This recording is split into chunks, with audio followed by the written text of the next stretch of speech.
وعلى آله وأصحابه وبارك وسلم تسليما كثيرا. أما بعد فأعوذ بالله من الشيطان الرجيم. بسم الله الرحمن الرحيم. إذا جاء نصر الله والفتح ورأيت الناس يدخلون في دين الله أفواجا فسبح بحمد ربك واستغفره إنه كان توابا.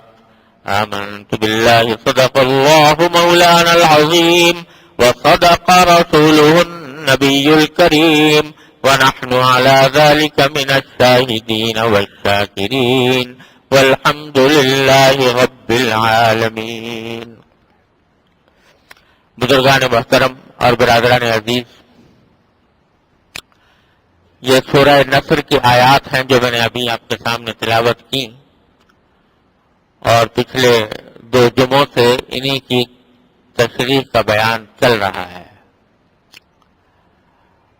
خلاصہ یہ ہے کہ یہ سورت نبی کریم سرورد عالم صلی اللہ علیہ وسلم کے حیات طیبہ کے آخری سالوں میں نازل ہوئی تھی،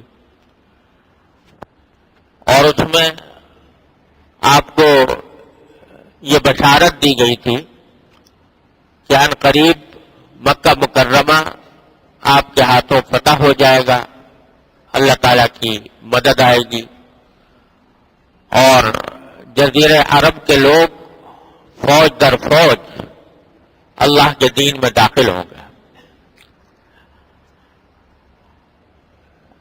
اس موقع پر آپ کو کیا کرنا چاہیے یہ فرمایا گیا اس آیت میں کہ اذا جاء نصر اللہ والفتح، جب اللہ کی مدد آ جائے اور فتح حاصل ہو جائے اور آپ لوگوں کو دیکھ لیں کہ وہ اللہ کے دین میں فوج در فوج داخل ہو رہے ہیں، تو اپنے پروردگار کی حمد کے ساتھ اس کی تسبیح کریں اور اس سے مغفرت مانگیں، یعنی استغفار کریں، اور یقین رکھیں کہ اللہ تبارک و تعالی اپنے بندوں پر بہت توجہ کرنے والا ہے. یہ ہے اس آیت کا ترجمہ. تو میں نے عرض کیا تھا کہ اس میں ہمارے لیے جو سبق ہیں ان میں سے 2 کا بیان پچھلے 2 جمعوں میں ہوا. آج تیسرے سبق کے اوپر عرض کرنا ہے، اور وہ یہ کہ نبی کریم سرورد عالم صلی اللہ علیہ وسلم کو مکہ مکرمہ فتح ہونے کے بعد اور لوگوں کے فوج در فوج اسلام میں داخل ہونے کے بعد جس طرز عمل کی اس میں تعلیم دی گئی، اس کا خلاصہ 2 باتیں ہیں. ایک یہ کہ اللہ تبارک و تعالیٰ کا شکر ادا کیجئے، فسبح بحمد ربک، تعریف اپنے پروردگار کی کیجئے، شکر اپنے پروردگار کا ادا کیجئے.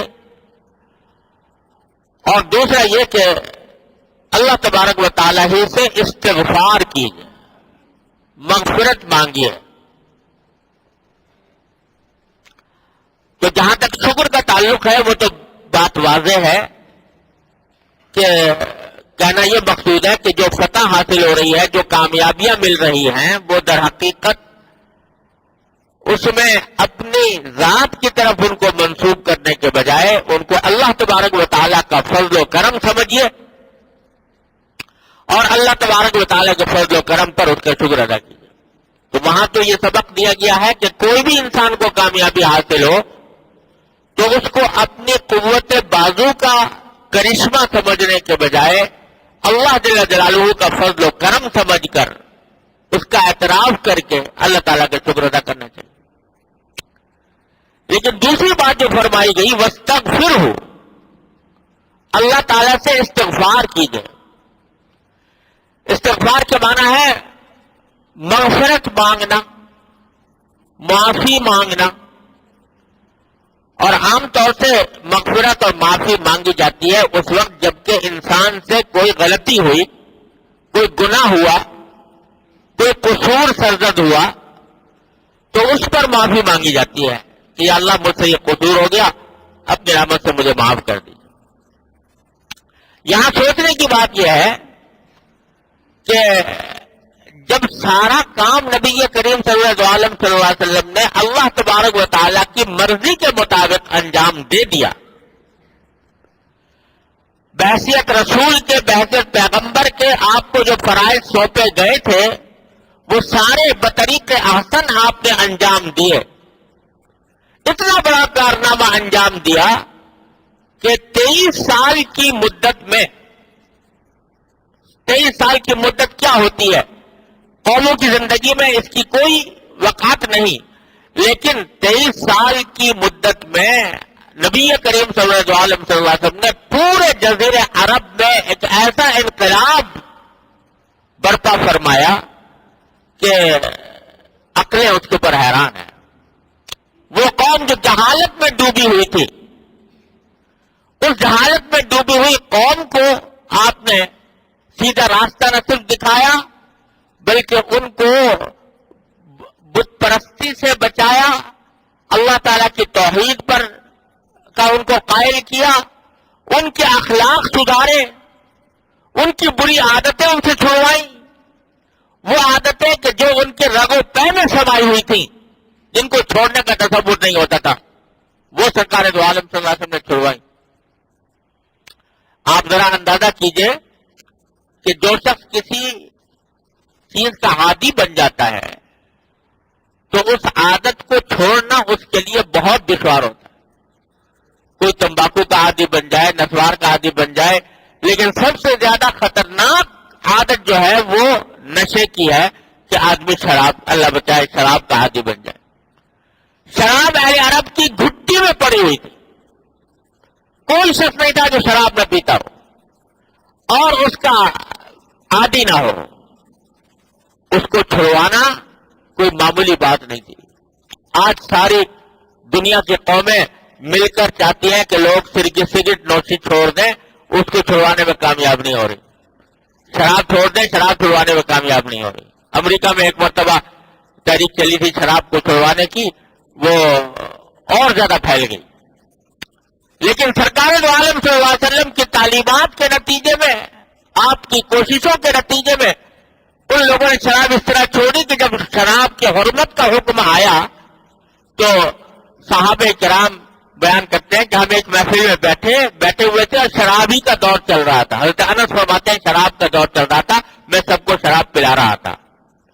اچانک سرکار دو عالم صلی اللہ علیہ وسلم کی طرف سے منادی کی آواز آئی، الا ان الخمر قد حرمت، سن لو کہ شراب آج سے حرام کر دی گئی ہے۔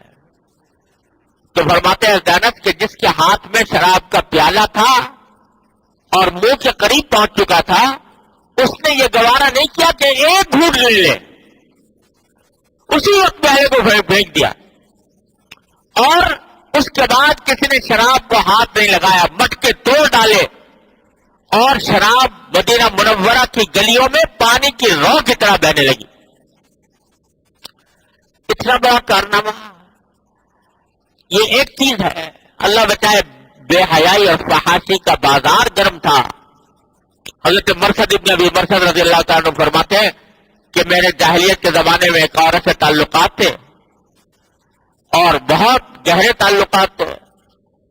جب میں اسلام لے آیا تو ایک مرتبہ مجھے جاتے جاتے وہ مجھے مل گئی اور اس نے مجھے اپنی طرف مائل کرنے کی کوشش کی اور کہا کہ ہمارا تمہارا دوستانہ تھا، لیکن اتنے دن سے تم سے ملاقات نہیں ہوئی، اتنے دنوں کے بعد میں آج ملی ہوں، تو آؤ ہم اپنے سابق زندگی ماضی کی باتوں کو یاد کریں۔ حضرت مرثد نے کہا کہ اب میں اسلام لا چکا ہوں، جناب محمد رسول اللہ صلی اللہ علیہ وسلم کے دست مبارک پر بیعت کر چکا ہوں، لہذا اب مجھ سے توقع نہ رکھنا کہ میں یہ گناہ کروں گا۔ وہ حیران ہوئی کہ خدا کے بندے تم وہی مرثد ہو جو میرے ساتھ اتنی محبت اور عشق کا مظاہرہ کرتے تھے۔ حضرت مرثد فرماتے ہیں اب مجھے اللہ تبارک و تعالیٰ نے ہدایت دے دی ہے، میں اسلام لا چکا ہوں، اب یہ نکاح مجھ سے نہیں ہو سکتا۔ اس نے کہا اچھا ایسا کرو، اگر یہ نہیں ہو سکتا تو میں تو تمہارے بغیر رہ نہیں سکتی، لہذا تم میرے ساتھ نکاح کر لو۔ تو اس مرد نے کہا کہ نکاح، تم مشرک ہو میں مومن ہوں، مجھے نہیں معلوم کہ تمہارے ساتھ نکاح ہو سکتا ہے یا نہیں ہو سکتا، میں پہلے جا کے نبی کریم صلی اللہ علیہ وسلم سے پوچھوں گا، اگر آپ نے اجازت دی تو بے شک تم سے نکاح کر لوں گا، لیکن اگر اجازت نہ دی تو پھر میں نکاح نہیں کر سکتا۔ گئے رسول کریم صلی اللہ علیہ وسلم سے پوچھا، قرآن کریم کی آیت نازل ہو گئی، وَلَا تَنكِحُوا الْمُشْرِكَاتِ حَتَّىٰ يُؤْمِنَّ، کسی مشرک عورت سے نکاح نہ کرو جب تک کہ وہ ایمان نہ لے آئے۔ وَالْعَبْدُ مُؤْمِنٌ خَيْرٌ مِّن مُشْرِكٍ وَلَوْ أَعْجَبَكُمْ، ایک مشرک غلام سے ایک مومن غلام مشرک آزاد سے بہتر ہے، اور ایک مومن عورت مشرکہ عورت سے بہتر ہے، چاہے وہ مومن عورت غلام ہی کیوں نہ ہو۔ یہ آیت نازل ہو گئی۔ جا کر مرشد نے کہہ دیا کہ بھائی مجھے اللہ تعالیٰ نے اجازت نہیں دی، لہذا میں اب نہیں۔ تو جو قوم اس طرح گمراہی میں پڑی ہوئی تھی، جس کی عادتیں اس کے رگ و پے میں سمائی ہوئی تھی، ان کو اکھاڑ دیا نبی کریم صلی اللہ علیہ وسلم، آخرت کی فکر پیدا کر دی، انسانوں کو انسان بنا دیا، درندگی اور بربریت جو ان کے اندر چھمائی ہوئی تھی اس کو نکال پھینکا۔ یہ سارا انقلاب سرکار دو عالم صلی اللہ علیہ وسلم نے برپا فرمایا، محنتیں کی، قربانیاں دی، فاقے سہے، جنگیں لڑی، جان و مال کی قربانیاں دی، 23 سال کے اندر اتنا بڑا انقلاب برپا کر دیا۔ تو یہ انقلاب جو برپا فرمایا، یہ کوئی گناہ تھا؟ یہ کوئی غلطی تھی جس پر استغفار کیا جائے؟ یہ تو بڑا عظیم کارنامہ تھا، لیکن اللہ تعالیٰ فرما رہا ہے جب یہ کارنامہ تم نے انجام دے دیا، اس کے بعد بھی استغفار کرو، اللہ تعالیٰ سے معافی مانگو، اللہ تعالیٰ سے مغفرت مانگو۔ کیا سبق دیا؟ سبق یہ دیا کہ انسان نے جو کوئی بھی اچھا کام کیا ہو، کوئی نیکی کی ہو، کوئی عبادت کی ہو، حق یہ ہے کہ اللہ تبارک و تعالیٰ کی بندگی کا حق کوئی ادا کر ہی نہیں سکتا۔ کتنی بھی عبادت کر لے، کتنی بھی نیکی کر لے، حق اس کا ادا نہیں ہو سکتا، اس کی نعمتوں کا حق ادا نہیں ہو سکتا، اس کی بندگی کا حق ادا نہیں ہو سکتا۔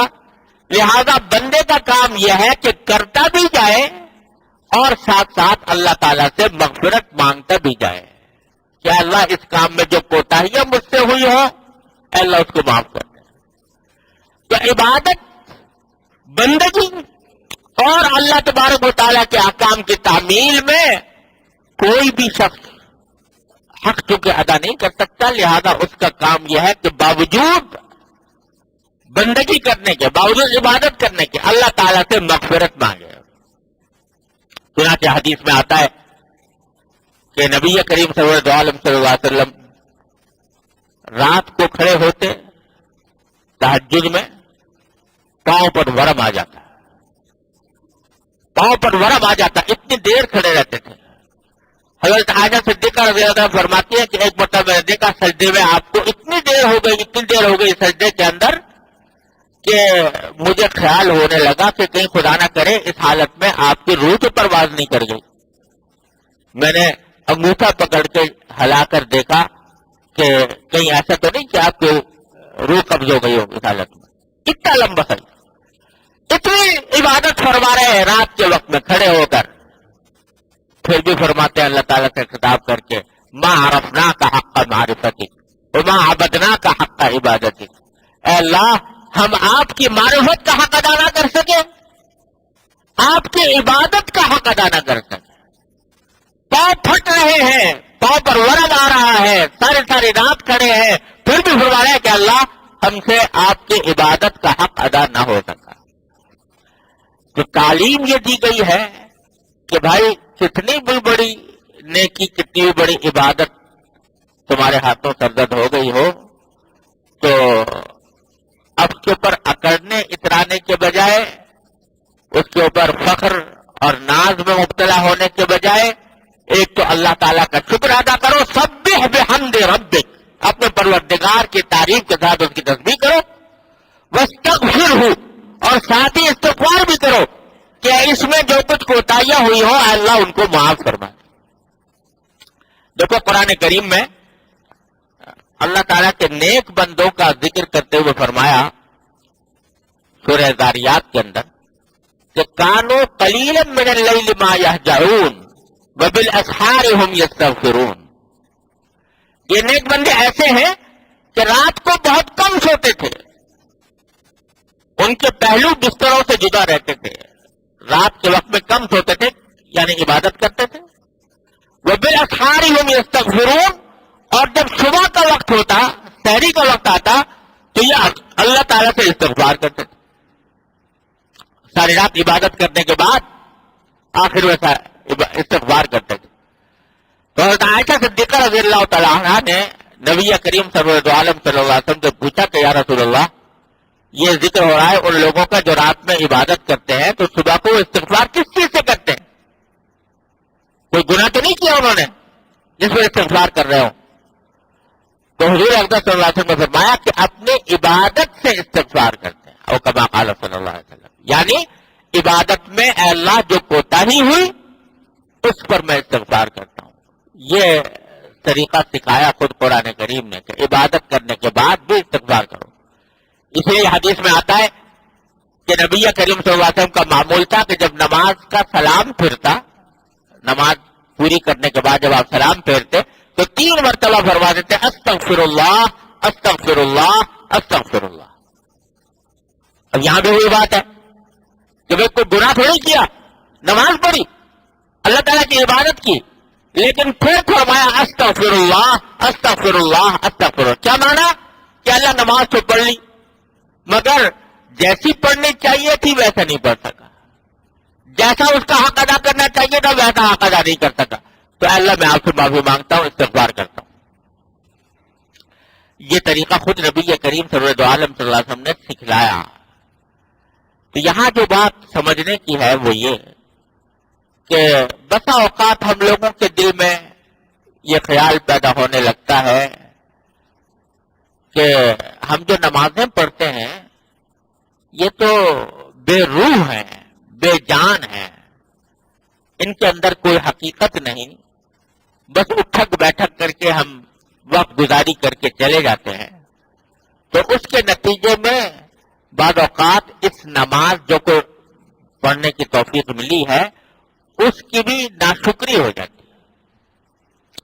یعنی کہتے بھائی ہماری نمازیں کیا ہیں، ہم تو نمازیں نہیں ہیں، یہ تو اٹھک بیٹھک کر رہے ہیں، ایک رسم پوری کر رہے ہیں، حقیقت تو ہے نہیں۔ یہ کہنا بالکل فضول بات ہے، یعنی ہے تو بات تو صحیح ہے کہ ہم ہمیں حق ادا نہیں کر رہے، لیکن بہرحال اللہ تبارک و تعالیٰ کا فضل و کرم ہے کہ ان لوگوں سے حالت بہتر ہے کہ جن کو یہ بھی توفیق نہیں۔ بہت سے ہیں اللہ کے بندے جن کو مسجد میں آنے کی بھی توفیق نہیں ہوتی، جن کو نماز پڑھنے کی بھی توفیق نہیں ہوتی۔ اللہ تعالیٰ کا فضل و کرم ہے کہ اللہ نے اس جیسا نہیں بنایا، اللہ تعالیٰ نے اپنے فضل و کرم سے حاضری کی توفیق دے دی، نماز پڑھنے کی توفیق دے دی۔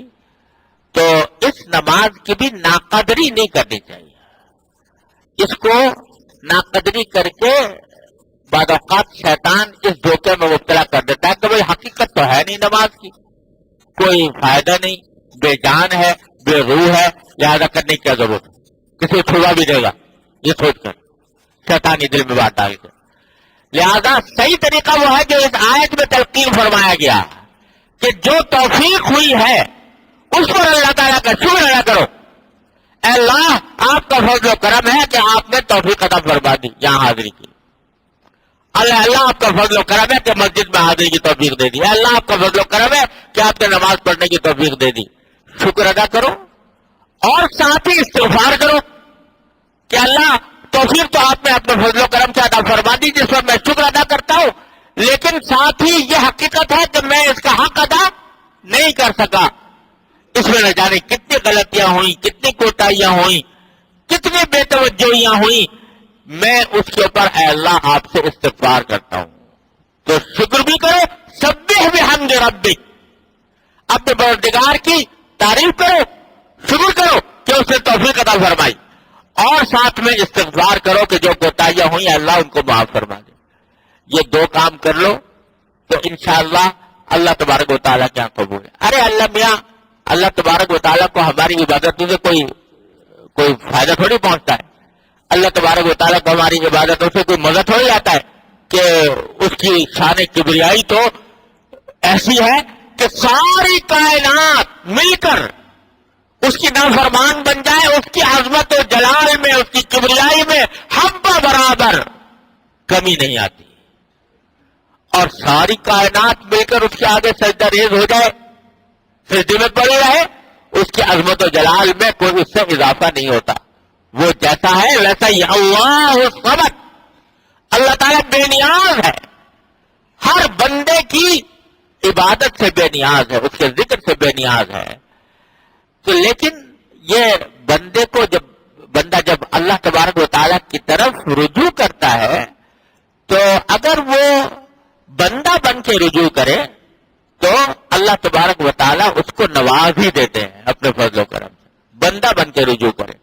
اور بندہ بننے کا راستہ یہ ہے کہ جو توفیق ملی اس پر اللہ تعالیٰ کا شکر ادا کرو، اور جو کوتاہیاں ہوئی ان پر استغفار کرو. میں نے اپنے شیخ حضرت عارفی قدس اللہ تعالیٰ سرہ سے سنا، حضرت صدیق اکبر رضی اللہ تعالیٰ عنہ کا ایک مقولہ ہے کہ وہ فرماتے ہیں کہ اگر کوئی شخص نماز کے بعد دو کلمات کہے، الحمدللہ استغفر اللہ، الحمدللہ استغفر اللہ، تو فرمایا کہ شیطان کہتا ہے کہ اس نے میری کمر توڑ دی. الحمدللہ کہے یعنی اللہ تعالیٰ نے جو نماز پڑھنے کی توفیق عطا فرمائی اس پر اللہ تعالیٰ کا شکر ادا کرے، اور مجھ سے جو کوتاہیاں ہوئیں ان پر استغفار کرے، الحمدللہ استغفر اللہ. تو شیطان کہتا ہے میری کمر توڑ دی اس بندے نے. کیونکہ شیطان بہکاتا دو طریقے سے، یا تو اس طرح بہکاتا بھائی تو نے نماز پڑھی، بڑا کارنامہ انجام دیا، بڑا تیر مارا، تو بڑا متقی پارسا ہو گیا، بڑا پرہیزگار ہو گیا، اس کے دل میں یہ بات پیدا کرتا.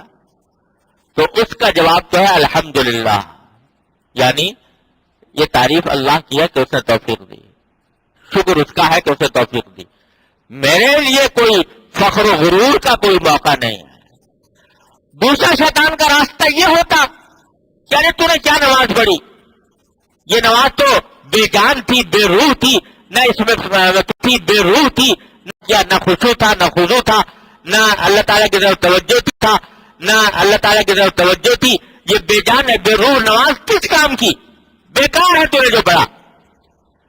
دماغ میں یہ ڈالتا، اور اس کے تو کیا کرنا ہے آگے بیکار ہے. جب بیکار ہے تو پھر اور کوئی راستہ نہیں ہے، کیا ضرورت ہے نماز پڑھنے کی. تو اس کا علاج کر دیا استغفر اللہ، استغفر اللہ کہہ کر کہ اللہ جو کچھ غلطی ہوئی میں معافی مانگتا ہوں. اور اللہ تعالیٰ کا وعدہ ہے کہ جو کوئی بندہ بن کر معافی مانگتا ہے تو اللہ تبارک و تعالیٰ اس کی معافی قبول فرماتے ہیں، ضرور فرماتے ہیں. تو جب قبول فرمائیں گے تو انشاءاللہ وہ نماز بھی قبول ہو جائے. ایک بزرگ کا واقعہ یاد آیا، وہ سنا کر بات ختم کرتا ہوں.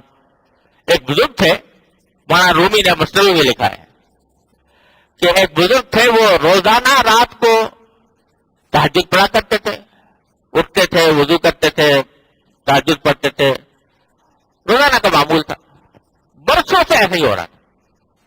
ایک دن اللہ تعالیٰ کے نیک بندوں کی آزمائشیں بھی انہی کے معیار کی ہوتی ہیں.